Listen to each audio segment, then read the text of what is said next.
fois que nous sommes confrontés à des prises d'otages, je veux vous dire que nous pesons avec beaucoup de gravité les avantages et les risques d'une opération de sauvetage. Je veux remercier les autorités nigériennes d'avoir mobilisé leurs forces avec notre soutien pour tenter de libérer nos compagnons. Mais les preneurs d'otages, lorsqu'ils se sont vus poursuivis, ont éliminé froidement les otages, selon les premiers éléments dont je dispose. Bien sûr, l'enquête sera approfondie et tous les résultats seront communiqués aux familles, mais cela doit nous rappeler à notre devoir de vigilance. Les Français en zone sahélienne doivent redoubler de prudence. Le Quai d'Orsay reprendra fermement la diffusion des consignes indispensables. Alain Juppé est à Niamey pour faire le point avec les autorités nigériennes et pour rencontrer la communauté française. Il portera le témoignage de la fermeté du gouvernement français et de son implication pour la sécurité de nos compatriotes expatriés face au terrorisme. Je recevrai ce soir à 18h les représentants du Parlement pour faire le point de la situation et pour répondre à leurs interrogations. Je sais que l'émotion est forte, mais je me félicite de voir que les élus et les observateurs font preuve d'une grande responsabilité et d'un sens élevé de l'intérêt national. Mesdames et Messieurs, voilà donc la 4e édition des vœux que je vous présente en tant que Premier ministre, et j'ai été sensible aux propos de votre présidente qui laisse à croire que rien ne change pour que tout change. En tout cas, je ne crois pas avoir changé, et je n'ai pas l'intention de le faire. Il y a un quinquennat de mission auquel je me suis toujours senti lié et dont j'assume sous l'autorité de Nicolas Sarkozy les succès et les épreuves. Peut-être ressentez-vous une pointe de lassitude devant cette continuité politique, mais c'est précisément cette continuité qui est originale dans le fonctionnement de nos institutions. La stabilité du pouvoir exécutif, ça n'est peut-être pas très décoiffant, mais c'est un atout qui permet d'être concentré sur nos objectifs, la reprise économique et la sécurisation de la zone euro, la cohésion sociale et la réduction des déficits, la réforme de la dépendance, celle de la justice et la réforme fiscale qui sera présentée en mai au Conseil des ministres et débattue au Parlement en juin prochain. Notre devoir est d'arriver en 2012 avec un bilan aussi solide que possible. Un bilan d'abord économique, avec une croissance retrouvée et libérée des turbulences de la crise. Un bilan social ensuite, avec un taux de chômage en baisse progressive, un régime de retraite consolidé, un système plus complet de prise en charge de la dépendance. Un bilan financier, marqué par des déficits réduits de près de moitié en 2012 par rapport à 2009. Un bilan diplomatique, avec un rayonnement international renforcé par notre présidence du G20, et enfin un bilan culturel marqué par une France désormais accoutumée à l'idée que la réforme continue est vitale à son progrès. Et à cet égard, je veux dire que je crois sincèrement que la légitimité du changement a davantage progressé dans notre pays en l'espace de 4 ans qu'au cours des 20 dernières années. On peut être pour ou contre les réformes que nous avons réalisées, mais personne ne peut nier que nous avons fait sauter des verrous psychologiques et que nous avons réintroduit du mouvement dans la société française. L'augmentation de l'âge de départ à la retraite, l'autonomie des universités, le service minimum obligatoire, la démocratisation de la représentativité syndicale sont autant d'avancées qui sont venues bousculer de très vieux mythes. Eh bien, ce mouvement ne sera pas stoppé. Et je veux vous dire avec le Président de la République que nous voulons faire de l'année 2011 une année utile pour la France. Qu'est-ce que c'est qu'une année utile? C'est une année qui continue d'entretenir l'énergie de la réforme qui caractérise ce quinquennat. À l'approche des échéances électorales, tout gouvernement est tenté de ralentir le rythme. Eh bien, nous faisons au contraire le pari de rester dans l'action. Pari risqué, allez-vous me dire, pari pourtant nécessaire, parce que je crois qu'il serait fou de nous croire en situation de donner du temps au temps, mais aussi parce que l'opinion française est souvent beaucoup plus cruelle pour ceux qui choisissent la prudence que pour ceux qui choisissent l'audace. Une année utile, c'est une année pour consolider notre action. J'ai eu l'occasion de dire que nous n'avions pas à rougir de ce qui a été fait depuis 2007, mais pour autant, je mesure parfaitement les attentes et les frustrations qui traversent le pays. Pour les uns, nous sommes allés trop vite et trop loin, et pour les autres, nous sommes allés trop lentement et trop timidement. Eh bien, entre ces deux thèses, nous devons expliquer où en est la société française, nous devons mettre en lumière ce qu'elle a su réaliser depuis 2007 et ce qu'elle doit encore réaliser, avec un objectif qui est celui du maintien de son modèle économique et social face à la mondialisation qui accentue sa pression. C'est sur la base de ce bilan que nous développerons une vision cohérente de l'avenir. Et si je parle de cohérence, c'est parce que les grands défis français transcendent les échéances électorales. Le défi de la compétitivité, le défi du désendettement, le défi du vieillissement, le défi du développement durable, le défi de l'identité de la France, le défi de l'Europe politique. Tous ces sujets, nous avons commencé à les traiter, mais il faut de la durée et il faut de la ténacité pour aller au bout de nos réponses. Pour cela, nous serons partiellement aidés par l'opposition, puisque 2011 s'annonce comme une année des programmes politiques. Les Français vont enfin pouvoir juger des propositions des uns et des autres. La critique du président de la République et du gouvernement ne suffira plus. Le temps de la comparaison et, je l'espère, du débat de fond va pouvoir commencer. Continuer de réformer, consolider le bilan, tracer des perspectives, voilà ce que nous appelons avec le président de la République une année utile. A contrario, l'année inutile, ce serait une année de piétinement et de reculade, ce serait une année qui serait dominée par l'attentisme et par l'électoralisme. En un mot, ce serait une année contraire à ce que nous sommes et à ce que nous savons faire, c'est-à-dire agir et oser, mais aussi dire la vérité sur les risques qu'il nous faut juguler. À cet égard, chacun voit bien que l'année 2011 va réclamer une très grande maîtrise politique. Sur le plan européen, l'exigence de maîtrise est évidente.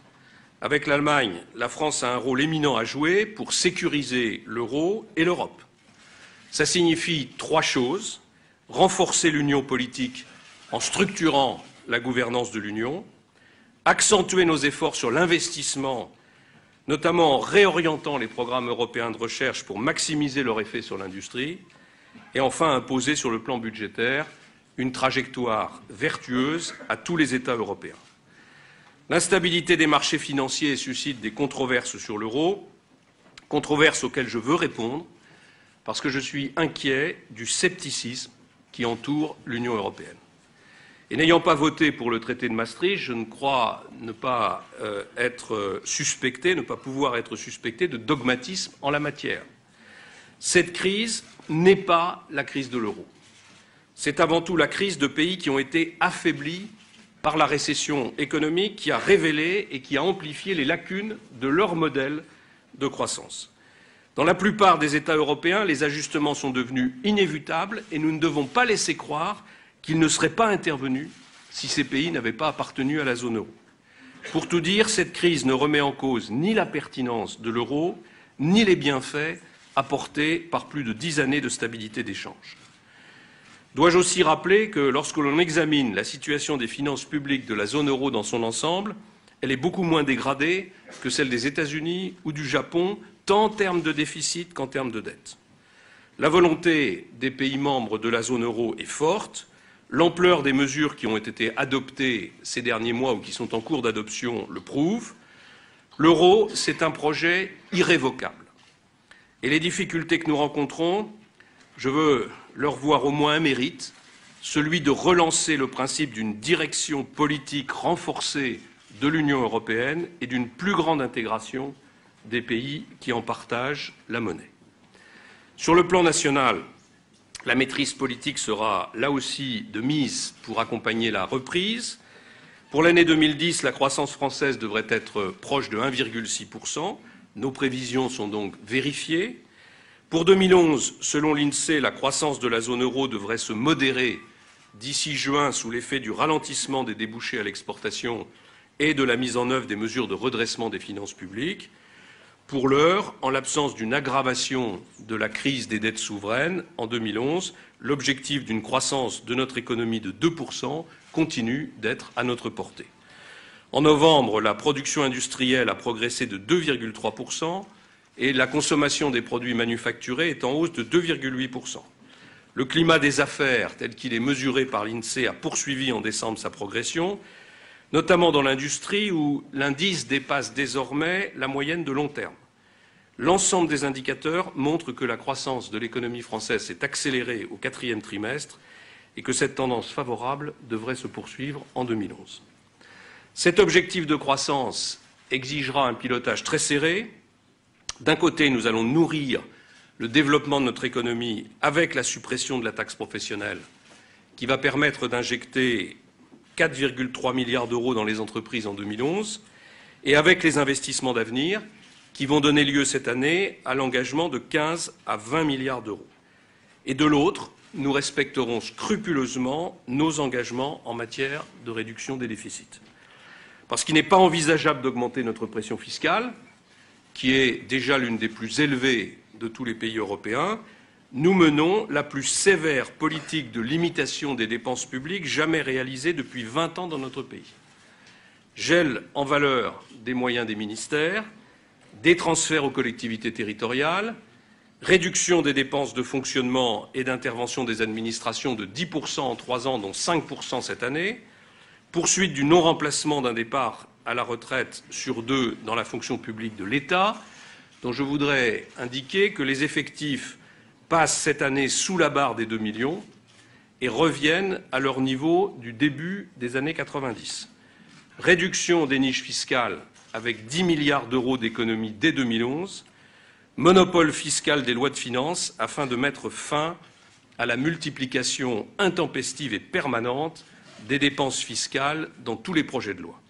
C'est une sorte de révolution pour les finances publiques françaises. Grâce à ces efforts, alors que nous avons atteint un déficit en 2010 de 7,7 du PIB, nous reviendrons à 6 en 2011, à 4,6 en 2012 et à 3% en 2013. Sur le plan social, maîtrise politique encore, car nous voyons bien que notre cohésion peut se déliter sous le coup des insatisfactions, en particulier des insatisfactions nées de la crise, ou au contraire s'affermir aux premières lueurs de la croissance. Tout au long de la récession, je constate que notre pacte a tenu le choc, mais en même temps, chacun sent bien que des fêlures le fragilisent. L'emploi, et notamment l'emploi des jeunes, demeure notre principal défi. Les partenaires sociaux sont invités à nous faire des propositions, ils y travaillent, et nous pourrons, en concertation avec eux, proposer des nouvelles mesures dans les semaines à venir. Les formations politiques ont elles aussi un rôle de proposition, et comme l'a souligné le Président de la République, il n'y a aucun sujet tabou. J'ai noté avec intérêt les déclarations des uns et des autres sur les 35 heures. La France a un problème de compétitivité et elle a un problème de financement de son pacte social.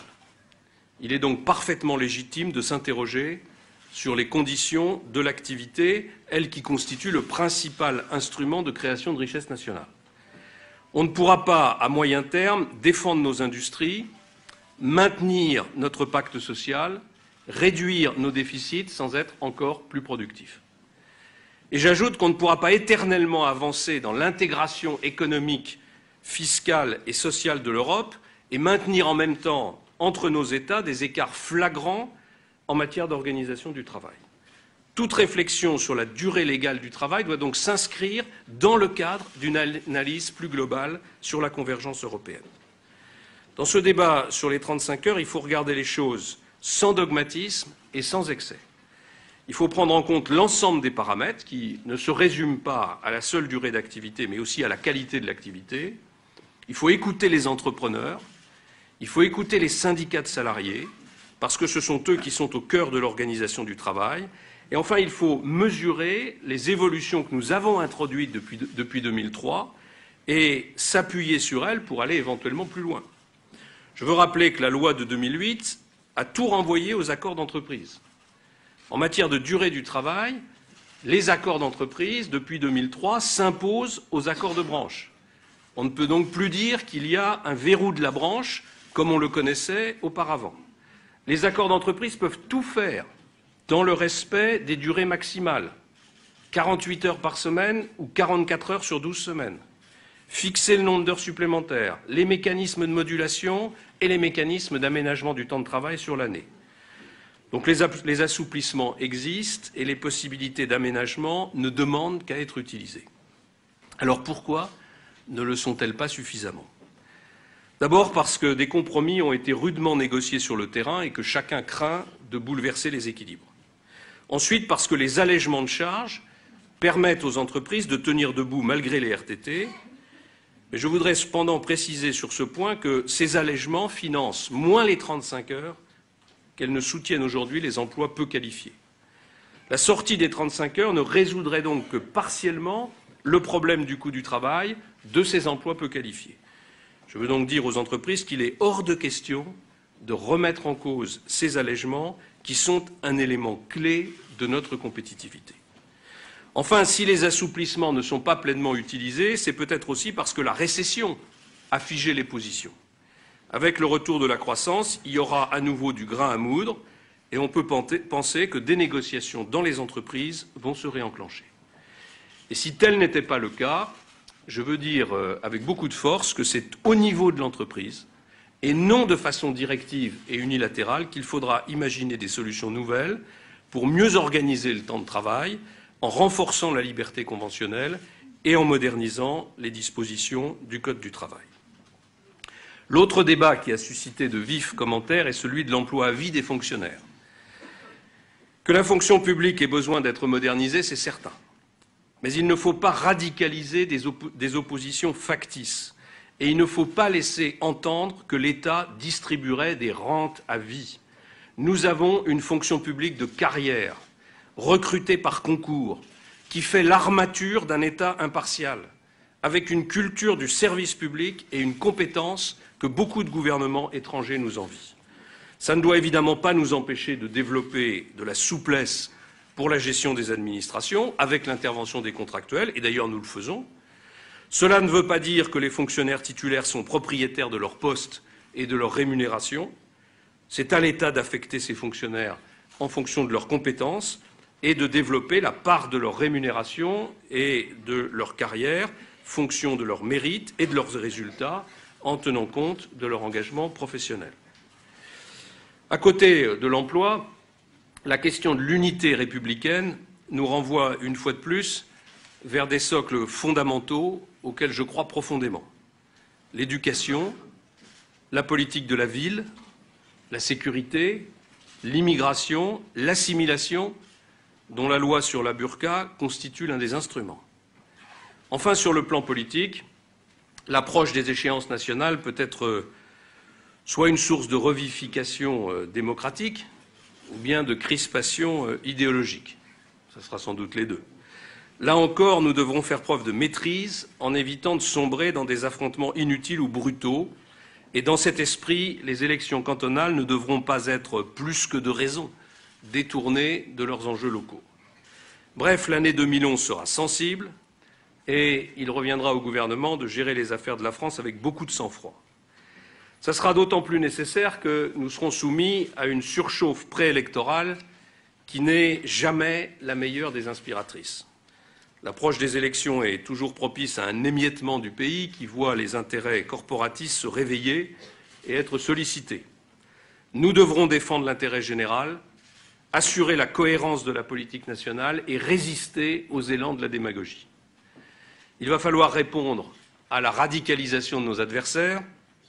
D'un côté, il y aura la gauche qui va accentuer ses critiques afin de conforter sa base militante et en cela, je crains que les primaires socialistes ne soient pas vraiment une source de modération. De l'autre côté, il y aura l'extrême droite qui va tenter une percée à l'instar de ce qui s'est passé dans plusieurs pays européens. J'ai eu l'occasion de rappeler que le Front national ne doit pas seulement être combattu sur le plan des principes, mais bien sur l'inconséquence de son projet économique et social. Son mélange d'ultra-protectionnisme, d'ultralibéralisme et d'ultra-étatisme est tout simplement incohérent. Entre ces deux radicalités, le gouvernement et la majorité devront opposer une ligne politique sérieuse, mais aussi donner encore plus de sens à leur action. 2011 doit être une année de ressourcement intellectuel et politique. C'est un travail que nous devrons mener au gouvernement, mais surtout au sein de tous les partis de la majorité présidentielle qui ont vocation à développer ensemble une stratégie pour 2012. Je ferai tout pour coordonner et pour unifier les initiatives de la majorité, parce que si la diversité a sa légitimité, elle a aussi ses limites politiques. Conformément à ce que le président de la République a annoncé, nous devrons être, à l'automne prochain, en mesure de cristalliser nos choix et de rassembler nos forces. Mesdames et messieurs, les années passent, mais les difficultés de la presse doivent encore et toujours être surmontées. Dans le monde, plusieurs de vos confrères étrangers subissent la loi du silence. En Afghanistan, Hervé Guesquière et Stéphane Taponnier sont toujours retenus en otage. Nous avons tous été scandalisés par l'accusation d'espionnage portée contre eux, eux qui ne faisaient en Afghanistan que leur devoir d'informer. Je pense à leurs familles, je pense à leurs proches, et je mesure la douleur d'une si longue séparation. Je veux leur dire que nous déployons tous nos efforts vis-à-vis de tous les contacts que nous avons pu solliciter et nouer, et que nous ne les oublions pas. Comme nous ne relâchons pas nos efforts pour nos otages détenus au Mali et en Somalie. En France, la presse écrite a subi le choc de la crise. Elle est aussi confrontée à des problèmes de distribution qui l'affaiblissent financièrement. Mon gouvernement a pris cette question à bras-le-corps en accompagnant la réforme du système de distribution sur la base du rapport remis par Bruno Mettling. Il faut que cette réforme de la distribution entre en vigueur pour permettre à la presse de réduire ses coûts, parce que la solidité des entreprises de presse est le meilleur gage de la liberté des journalistes. Les aides de l'État qui vous sont précieuses ne créeront jamais autant de dynamisme dans la presse que des journaux qui se vendent à des lecteurs nombreux et fidèles, qu'ils préfèrent la version papier ou la version Internet. Alors permettez-moi, au moment de vous présenter mes vœux, de vous souhaiter d'abord de gagner des lecteurs, des auditeurs, des téléspectateurs, des internautes. Et ce souhait aura d'autant plus de chances d'être assouvi que nous aurons ensemble mis une distance vis-à-vis de certains réflexes qui dominent notre vie publique. Le réflexe de l'instantané, avec la recherche du coup permanent et de l'émotion brute. Je crois que notre société est en quête de valeurs solides, d'explications, d'inscription dans la durée. Le réflexe du scepticisme, auquel notre tempérament national nous incline. Je sais bien que les optimistes et les pessimistes sont également nécessaires à la société. Les uns inventent l'avion et les autres le parachute. Mais ceci étant, les Français gagneraient à être fiers d'eux-mêmes, à être fiers de leur travail, à être fiers de leurs inventeurs, à être fiers de leurs industries. Reste enfin le réflexe de l'outrance. Il y a un paradoxe.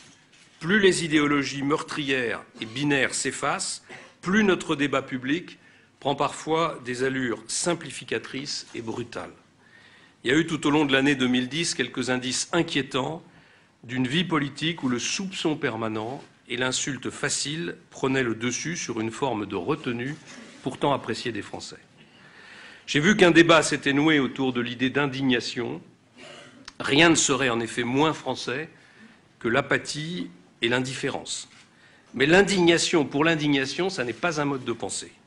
La complexité du monde actuel réclame d'abord de la lucidité, de l'exigence intellectuelle, parce que tout ne s'écrit pas en noir et blanc, mais elle réclame aussi et surtout des actes. En cette année préélectorale, est-ce qu'on peut souhaiter le sens de la nuance au détriment de la violence? Est-il possible de parier sur la quête d'une vérité équilibrée qui prétend construire plutôt que détruire? Peut-on espérer que la difficile tâche d'agir pour la France ne soit pas étouffée par le penchant bien plus facile de tout contester? C'est en tout cas le vœu que je formule pour notre démocratie.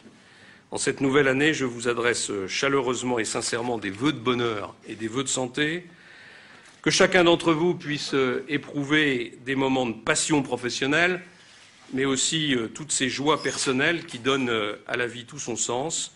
Et par votre intermédiaire, j'adresse aux Français un message de respect, parce que si notre pays a tenu le choc de la crise, c'est d'abord grâce à eux, et un message de confiance, parce que je veux leur dire que nous avons beaucoup d'atouts pour saisir la croissance. Voilà, je vous souhaite à toutes et à tous une bonne année 2011 et j'essaierai, Madame la Présidente, de faire en sorte que l'association de la presse de Matignon se sente confortée dans son rôle.